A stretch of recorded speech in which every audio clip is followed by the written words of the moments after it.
안녕하세요. 오늘 함께 공부해 볼 사주는 한동훈 전 당대표 사주입니다. 예전에 네이버 카페 토론방에 대운이 나쁜 것 같은데 성공한 이유를 모르겠다고 올린 적이 있어요. 그리고 요즘 대선에 출마를 준비한다는 뉴스들이 있어서 선택을 해봤습니다. 이제 이 사주가 이제 한동훈 대표 사주인데요. 이 사주는 동국대 그 평생교육원에서 공부하는 학생이 알려줬어요. 한동훈 전 당대표 그 친척분이 직접 알려줬다고 그래요. 그래서 충분히 신뢰할 만한 사주라고 생각돼서 같이 공부해 보려고 합니다. 먼저 이 사주를 억부용신으로 구분을 해보면 이 을목이 진월 봄에 태어났고 수목들이 좀 있어서 약하지는 않아요. 그죠? 그래서 이제 불약이라고 그랬는데 그렇다고 해서 뭐 아주 신강하게는 보이지는 않습니다. 그래서 이제 신강신약 의견이 분분할 수는 있는데 그래도 사주 전반으로 진월의 을목이 성장을 하려면 햇빛이 필요한데 좀 사주가 전반적으로 좀 한습하죠. 습한 사주예요. 그렇기 때문에 여기 화를 용신으로 삼는 게 무난하고 수는 이미 충분하기 때문에 이제 기신이 될 수 있고 그래서 이런 관점으로 본다면 당연히 해자축 대운은 기신운이잖아요. 그런데 이제 검사로 승승장구하고 법무부 장관에도 오르고 당대표까지 한 이유를 억부 관점으로는 설명하기 힘들죠. 그죠? 그런데 이제 이 사주의 핵심은 등락예갑에 있어요. 이게 등락예갑이라는 게 덩굴식물 같은 을목이 갑이 있으면은 그 갑을 타고 올라가지고 잘 된다고 이제 보는 건데 사실은 항상 등락예갑을 한다고 해서 잘 되는 것도 아니고 또 성공한다고 해도 급수가 매우 다양합니다. 그래서 이제 그 이유를 살펴보려고 합니다. 등락예갑이라는 거는 을목이 덩굴식물에 해당될 때 그래요. 그 덩굴식물은 기본적으로 이제 줄기가 약하죠. 그래서 혼자 서 있을 수도 없고 그런데 갑목의 기대기 전법으로 타고 올라가서 줄기에 투자할 에너지를 잎에다 투자해서 광합성을 하면서 생존하는 거죠. 그래서 이제 적천수에 보면은 을목이 갑목을 보면 가춘가추다. 즉 봄에도 좋고 가을에도 좋다는 건데 이러한 내용 정도는 을과 갑의 관계를 볼 때 극히 일부분에 불과해요. 그리고 이제 을과 갑의 관계를 비교적 정확하게 알려면요. 적어도 10가지 패턴 정도로 구분하고 있어야 돼요. 사실 고전 같은 책에서 나오는 이론으로 공부를 해보잖아요. 그러면 도움이 되기는 하죠. 그렇지만 막상 실전에 적용하려고 하면 핵심이 너무 많이 빠져 있어서 오류에 빠질 때가 많아요. 그래서 이제 저희가 이 등락예갑 하나를 이해하기 위해서도 자연을 관찰하고 자연과학을 공부하면서 을과 갑의 다양한 패턴을 파악할 수 있었습니다. 그러면 등락예갑에는 어떤 다양한 양상들이 있는지 살펴보겠습니다. 먼저 을목의 조건이 중요해요. 우리는 을이 갑만 있으면 무조건 기대서 좋다고 생각하지만 을이 갑을 얼마나 타고 올라갈 수 있는지 이 조건을 살펴보는 것도 매우 중요해요.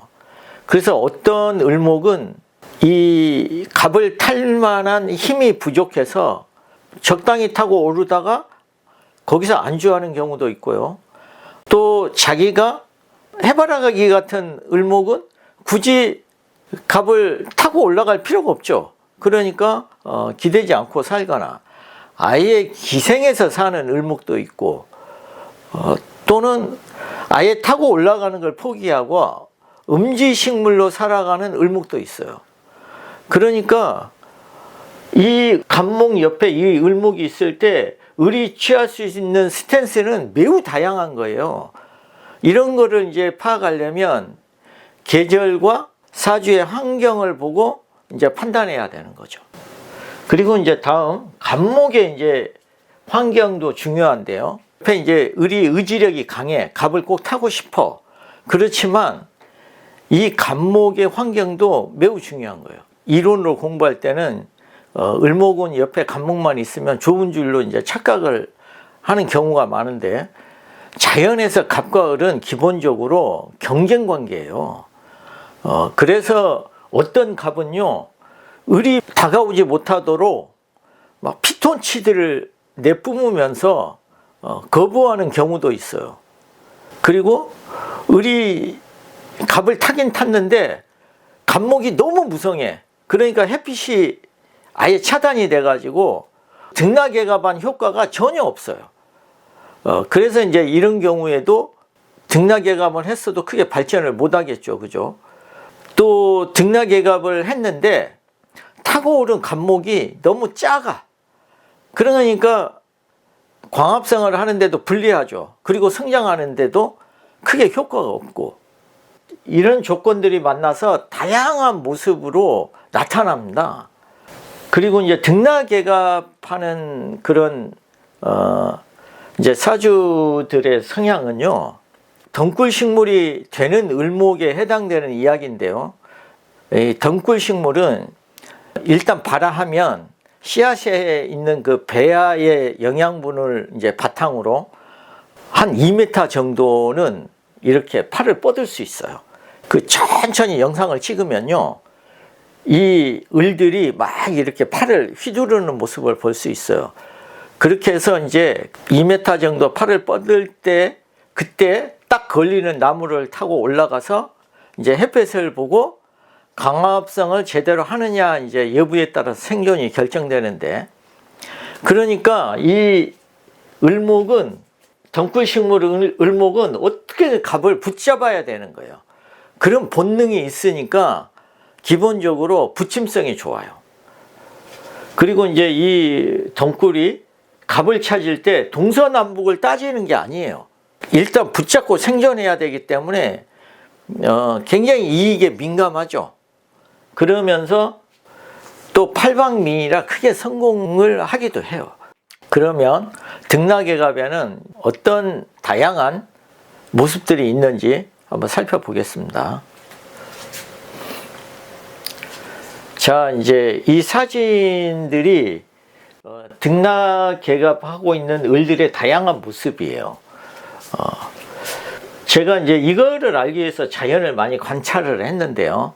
이런 것도 제가 직접 찍은 사진들입니다. 뭐 이런 것도 그렇고요. 일단 여기의 을목은요, 꿈과 야망이 좀 부족하고 현실에 안주하는 형태예요. 보면은 큰 나무를 타고 있어요. 이게 빽빽한 숲에서 큰 나무를 타고 있는데, 큰 나무 사이로 이 정도 햇볕 들어오는 데서 그냥 안주하고 더 이상 올라갈 생각이 없어요. 그렇기 때문에 이제 이런 사주는 등락예갑을 해도 큰 효과가 없고요. 이런 경우가 이제 성공 욕구가 아주 강하죠. 여기랑은 벌써 을목들이 생기는 그 생김새도 다르잖아요. 그래서 이제 이 높이까지 올라갔어요. 그러니까 성공 욕구도 강하고 어느 정도 성공을 하는데, 단점은 여기 이상 못 올라가죠. 그죠? 그렇기 때문에 이제 이런 경우에는 만년 2인자에서 벗어나기 힘들어요. 이렇게 이제 해석을 해야 되고요. 이거는 여기 고목나무를 탔어요. 일단 그 나무를 타고 오르기는 했어. 그러니까 성공 욕구도 강하고 얼마든지 높이 올라갈 수 있는 을목이 힘이 있는데, 그렇지만 타고 올라가 봐야 여기가 한계예요. 그러니까 골목대장에 불과한 성공만 가능한 거죠. 이게 이제 잘 안 보이면 이 모습이 이제 아까 그 사진이에요. 이 사진을 보면 뚜렷하게 보이죠, 그죠? 이 죽은 나무를 타고 올라가기는 했는데 그 나무가 너무 작아. 그래서 이제 골목대장에 불과하고요. 이제 이 사진이 가장 베스트예요. 여기는 이 능수화가 완전히 그 전봇대 같이 남아있는 갑을 타고 올라가 가지고 끝까지 올라가 버렸죠, 그죠? 그래서 이거는 갑을 지키고 1등을 할 수 있는 구조예요. 이렇게 이제 등락개갑 사주를 이해하려면요, 최소한 이 정도 유형으로 구분은 할 수 있어야 돼요. 그래서 이제 여러분들이 배운 내용이나 임상과 비교를 해보면 좀 차이가 많이 느껴지실 거예요. 그리고 이제 이론으로는 을목이 간목만 있으면 항상 도움을 받는다고 하죠. 그런데 막상 임상에 적용을 해보면요, 갑의 도움이 전혀 없거나 오히려 피해를 볼 때도 종종 있어요. 그래서 이제 이론으로 보는 아마추어 공부와 프로의 공부는 차이가 굉장히 많습니다. 그래서 여러분들이 자연을 통해서 프로의 공부를 할 필요가 있는 거죠. 자, 이사주에서 이제 장점을 살펴보면요, 이 을목이 진월에는 왕성하게 성장할 시기예요, 그죠? 그런데 그때 이제 크게 성장하려면은 물과 햇빛이 필요한데 이 조건을 연월에서 다 갖춰요. 그렇기 때문에 부모덕이 있는 거죠. 그리고 이제 이렇게 햇빛이 잘 비치고 충분히 성장할 수 있는 물이 있으니까 이 사주는 크게 성장하고 있어요. 그러니까 성공하려는 야망이 크죠. 그리고 이제 이 사주처럼 이렇게 진에 원진 기문이 있는데 이런 귀문관살이 잘 쓰이면요, 천재 같은 두뇌의 소유자가 돼요. 그래서 귀문이 있는 사람들 중에 정말 특별하게 머리가 좋은 사람들이 종종 있어요. 그리고 이제 이 사주는 이게 자기가 타고 오르는 갑의 조건들을 보면요, 이 갑이 신의 절지예요, 그죠? 그래서 막 갑목이 무성하지 않아요. 그러니까 을목 입장에서는 타고 오르기가 매우 좋죠. 그리고 이제 을 입장에서는 이 갑도 한번 해볼 만하다는 생각이 드니까 승부욕도 있고, 그래서 이제 사주가 이렇게 되면요, 조금만 풀어주면 바로 기어오르는 그런 기고만장한 기질이 있어요. 그리고 이제 이런 사주가 귀하게 되는 그 이유는요, 연월도 좋지만 시의 갑신이 여기가 천을귀인이죠, 그죠? 그래가지고 그 을이 높이 올라갈 수 있도록 저 갑이 도와줘요. 그러니까 이 사주는 귀한 사주가 될 수 있는 거예요. 지금 이 갑목이 귀인이 되는데 이렇게 그 등락개갑하고 있는 사주는요, 갑목의 동태에 따라서 그 성공 여부가 좌우가 돼요. 그래서 이 사주가 이 대운은 좀 불리했다고 그랬죠, 그죠? 햇빛이 약하니까 해자축 때문에 광합성을 제대로 못하니까 성장이 이제 떨어지기는 했겠죠. 그렇지만 자기가 타고 있는 갑이 얼마나 성장하느냐에 따라서 성공 여부가 결정이 되는 거예요. 그래서 이런 사주를 판단할 때는요, 이 본인의 운만 보고 판단하면 안 돼요. 이분이 모시고 있는, 자기가 붙들고 있는 갑목 상사의 성공 여부도 같이 봐야 되는 거예요. 그렇지만 이제 운이 좀 불리했기 때문에 자기가 아무리 노력해도 2인자라는 그 한계에서 벗어나기는 좀 힘든 제약은 있죠. 그래서 이제 이 사진으로 한동훈 사주를 비유를 했던 이유가 거기에요. 여기까지가 을목이 올라갈 수 있는 한계점이죠. 그리고 이제 해자축 때문에 등락예갑하지 않으면 수다분목이 돼요. 이 해자축 대운까지 와서 수가 강해지면은 뿌리가 약한 을목은 그냥 들떠서 수다분목이 돼요. 그러니까 물에 떠다니는 거를 물이 많아서 나무가 뜬 거는 이제 수다분목이라고 합니다. 그래서 물에 뜨지 않으려면은 이 뿌리가 깊은 간목을 철저하게 붙들고 있어야 되는 거죠. 그래야만 성공도 가능한 거예요. 만약에 을목이 등락예갑을 못하고 있다면 당연히 이 사람은 이직이 잦거나 방황하게 돼요. 일단 이 사주는요, 자신의 노력보다 어떤 귀인을 만나서 타고 올라가느냐가 운명의 결정이 된다고 그랬잖아요. 그래서 이제 이분이 승진과 한직으로 밀리는 시기와 윤 대통령이 승진하고 한직으로 밀리는 시기가 겹칩니다. 그러니까 대운이 나빠서 본인의 꿈과 야망을 다 성취하기는 어렵지만 그래도 이 성공하는 귀인을 타고 있다면 이미 어느 정도 성공은 보장이 돼 있는 거죠. 그런데 이제 이런 걸 모르고 막 분명히 운이 나쁜 것 같은데 왜 성공했지? 이렇게 이제 바라보니까 그 이유를 찾기가 어려운 거죠. 요즘 한동훈 전 당대표가 정치 활동을 한다는 뉴스가 이제 나오니까 뭐 윤 대통령과 이제 서로 짜고 친다는 그런 풍문도 있는 것 같아요. 그런데 사주로 보면요, 경술대운에는 서로 가는 길이 다르고 이익관계가 달라서 손을 잡기가 어려워요. 동행하기가 어려워요. 이제 그 이유를 한번 살펴보겠습니다. 경술대운에 타고 오르던 갑이 쓰러져요.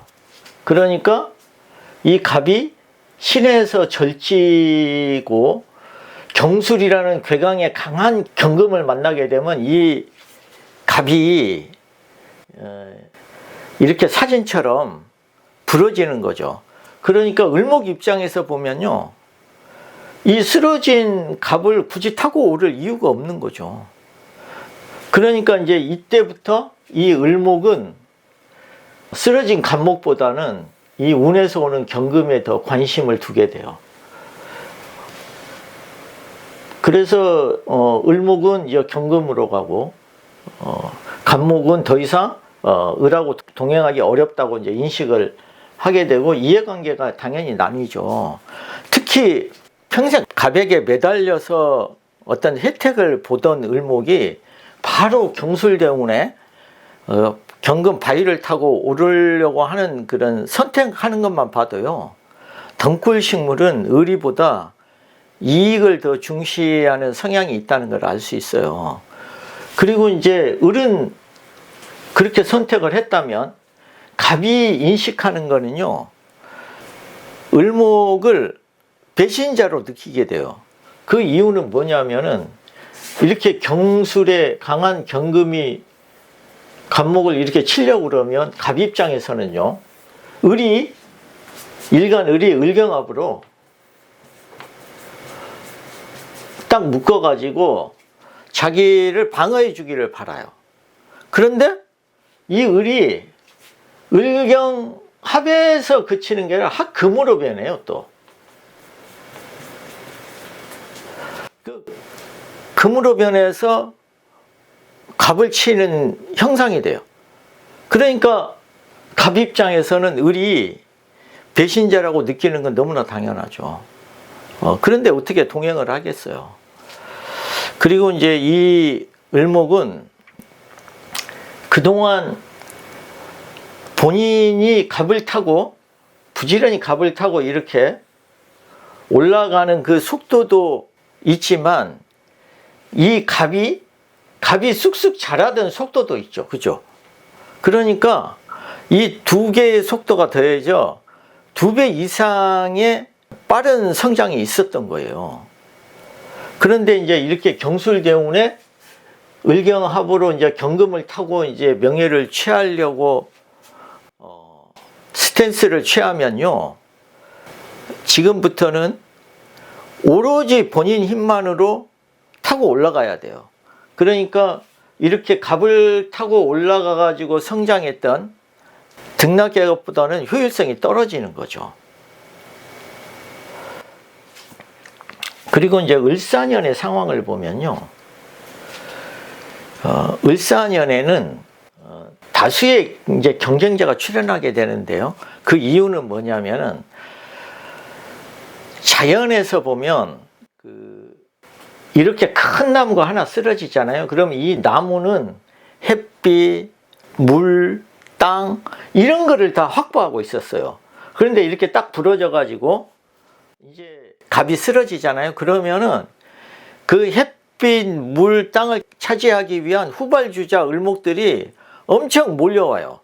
그렇기 때문에 당연히 을사년에 을도 들어오지만 이런 경쟁자들이 출현할 수밖에 없어요. 그리고 이제 이분 같은 경우에 경술대운 을사년은 이 천라지망이 다 작용을 합니다. 이거는 하늘의 그물, 수레는, 진사는 땅의 그물.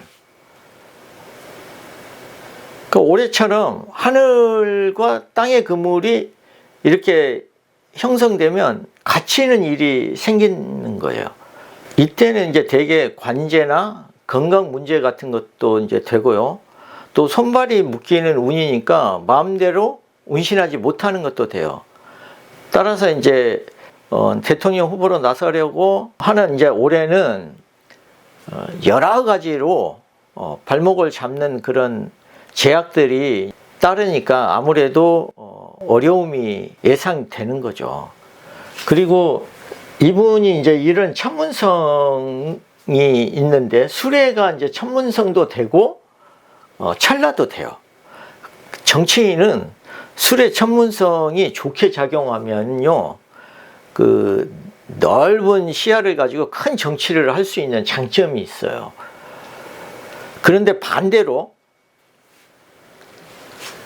찰나도 되니까, 하늘의 그물도 되니까, 이렇게 정치인들 보면은 무리하게 행보하다가 망실수를 겪는 경우를 보죠. 일단 한동훈 전 당대표 입장에서 이제 한 가닥 희망을 걸 수 있는 것은 정치인에게 유리한 천문성의 작용을 기대해 보는 거죠. 대개 이 수레 천문성은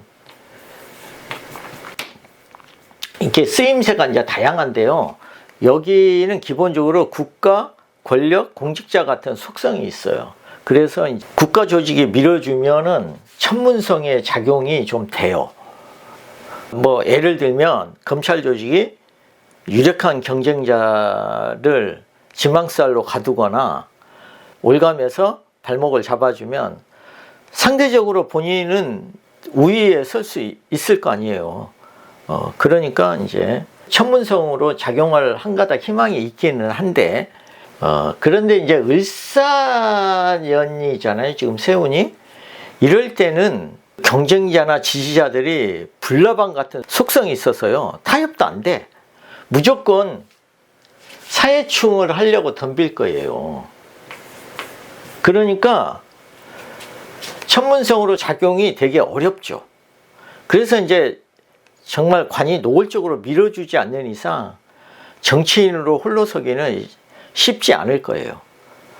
지금까지 이제 공부한 내용을 정리하면, 한동훈 전 당대표가 똑똑하고 능력은 있지만 지금까지 성공은 윤 대통령 같은 귀인을 잘 만나서 성공한 거지, 오롯이 본인의 능력만으로 성공한 건 아니라는 거예요.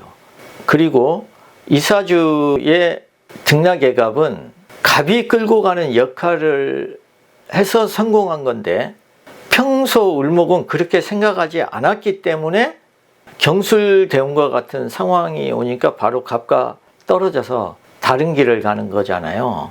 그러면 지금까지 등락예갑을 해서 유리했는데 경금을 타면서 이제 새로운 선택을 하는 지금은 과거의 영광을 누리기는 어렵다는 게 제가 내린 결론입니다.